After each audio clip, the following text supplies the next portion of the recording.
पहले जब सुबह नहा धोआ कर नया कपड़ा पहनता था तो तुम्हें दिखाता था। माँ देखो ना कैसा लग रहा हूं मैं। टी शर्ट अच्छा लग रहा है ना। अच्छा ये पैंट पे कुर्ता पहनूं या टी शर्ट। पर माँ अब यहाँ कोई टोकने वाला नहीं है और ना ही बाल में कंघी करने वाला। तिलार पे जो तुम काला टीका लगाती थी ना, आज उस पे किसी की नजर लग गई है। जिंदगी जैसे बिना सेल्फ वाली बाइक सी हो गई है। जब भी स्टार्ट करना चाहता हूं स्टार्ट ही नहीं होती। पहले घर से बाहर जाने को मन करता था, पर अब बाहर इतना रह लिया कि घर जाने को मन करता है।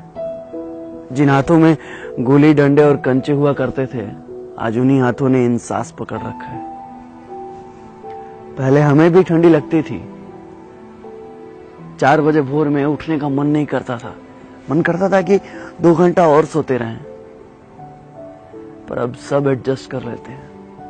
हम भी उठ जाते हैं मॉर्निंग में, जब सभी अपने मीठे ख्वाबों में सपनों में सोए रहते हैं। शेविंग भी कर लेते हैं ठंडे पानी से, बिना गाल का परवाह किए हुए रगड़ते रहते हैं जिलेट से। माँ आजकल हम वहां रहते हैं जहां कोई नहीं रहता। कभी -20 डिग्री में तो कभी जंगल में, कभी चाइना के आसपास तो कभी पाकिस्तान के आसपास। मेंटली एजाइल और फिजिकली दोनों फेक्ट। साला कितनी खुशी होती है ना जब 10 दिन की छुट्टी पे घर आते हैं। कभी बुआ के घर तो कभी मौसी के घर, कभी इधर तो कभी उधर। कभी खुद को समय दे ही नहीं पाते। मिलते ही रहते हैं जिंदगी भर लोगों से। लोगों से मिलने के चक्कर में कभी खुद से मिल ही नहीं पाते हम। फौज में काम करते करते हम इतने सिंसियर हो जाते हैं कि पब्लिक ठगना स्टार्ट कर देती है। 10 का सामान 20 रुपए में बेचते हैं दुकान वाले। कनपट्टी के पास 6 बाल देखे नहीं कि सामान का रेट बढ़ जाता है, क्योंकि वे जानते हैं कि ये फौजी लोग हैं, बार्गेनिंग करना नहीं जानते हैं। और सच कहें तो हमने कभी मोल भाव करना सीखा ही नहीं। बस हर सिचुएशन में एडजस्ट कर लेते हैं। जो दोस्त हमें दोस्त समझते थे, आजकल वो हमें कैंटीन समझने लगे। लीकर कार्ड और दारू से ज्यादा हमें किसी ने समझा ही नहीं। एक तो कभी किसी का फोन नहीं आता है, और फोन आता भी है तो सिर्फ ग्रोसरी आइटम के लिए। किसी को फेयर लवली चाहिए तो किसी को हॉर्लिक्स, तो किसी को अमेरिकन टूरिस्ट का बैग और किसी को स्पोर्ट शूज। पहले पूछते थे कब आ रहे हो, होली में आ रहे हो। अच्छा होली में आ रहे हो तो एक मेरे लिए आरएस लेते आना। वैसे भी बिहार में दारू बंद है और कैंटीन के दारू में बहुत नशा है। 4 दिन तक सोते ही रहते हैं। अभी घर पे 4 दिन ठीक से पहुंचे हुए होता नहीं है कि जनता सवाल पूछना शुरू कर देती है। कब जाना है, कब की ट्रेन है भाई, कब जा रहे हो। इतना सवाल तो साला खुद से हमने कभी पूछा ही नहीं जितना बगल वाले पूछते हैं। एक तो कम उम्र में ही आ जाते हैं डिफेंस लाइन में और कट जाते हैं सोशल लाइफ से। कभी किसी के शादी में नहीं जा पाते, कभी किसी के फंक्शन में नहीं जा पाते। शिकायतें सबको रहती हैं कि हम नहीं आते हैं, पर क्या करें, अपनी जिंदगी को बस एडजस्ट कर लेते हैं। अपने पर्सनल लाइफ को सोशल लाइफ से कनेक्ट ही नहीं कर पाते, क्योंकि फौजियों का कोई सोशल लाइफ ही नहीं होता। अरे कंफर्म टिकट की तो दूर की बात है, साला 3 महीने पहले छुट्टी तो कंफर्म है।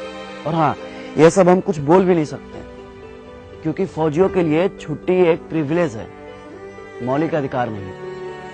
जितना हमने संविधान को समझा है ना, उतना संविधान ने हमें समझा ही नहीं। हमारे अधिकारों में टर्म एंड कंडीशन अप्लाइड कर दिया गया। सेना में पॉलिटिक्स नहीं है, लेकिन आजकल सारा पॉलिटिक्स सेना पर ही होता है, क्योंकि घर घर में हॉर्लिक्स से ज्यादा पॉलिटिक्स चलता है। अब क्या फर्क पड़ता है भाई साहब को कि बगल में 4 घंटे से कौन खड़ा है। जब कंफर्म सीट नहीं मिलता ना साहब, तो बाथरूम के बगल में कहीं भी सो जाते हैं। कहीं भी मतलब कहीं भी। ऐसा तो हमने कई बार अपने कंफर्म सीट पे लोगों को जगह दी है, अपने साइड लोअर को मिडिल अपर सेक्शन भी किया। कई बार तो हम खड़े भी हो जाते हैं, मगर दिमाग नहीं लगाते, जज्बात को समझते हैं। आपको क्या पता है कि सुबह 10 बजे जब बिना लंच कराए शाम 4 बजे पुरानी दिल्ली से तिनसुकिया जाने का ऑर्डर आता है तो ये भी नहीं पता होता कि ट्रेन है या नहीं है, तो समय है या नहीं। बस हाथ में वारंट का एक हर्रा पन्ना होता है जिसमें फ्रॉम और टू लिखा होता है। ये नहीं लिखा होता है कि किस ट्रेन से जाना है और ये रहा आपका कंफर्म सीट नंबर। बस चल देते हैं जय हिंद बोल के। हम आपसे आपका सीट नहीं मांगते, थोड़ी सी कोऑपरेशन मांगते हैं, थोड़ी सी उम्मीद मांगते हैं, बस थोड़ी सी दिल में जगह मांगते हैं, फौजी समझकर, क्योंकि फौजियों के लिए तो सारा मुल्क अपना है। ये थोड़ी सी सिंपैथी ना किसी एलोपैथी से ज्यादा काम करती है साहब।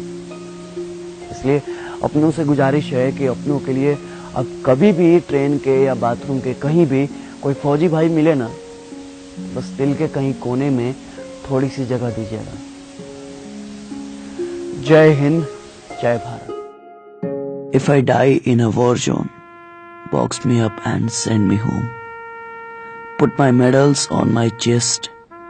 Tell my mom I did my best. Tell my dad not to go. He won't get tension from me now. Tell my bro to study perfectly.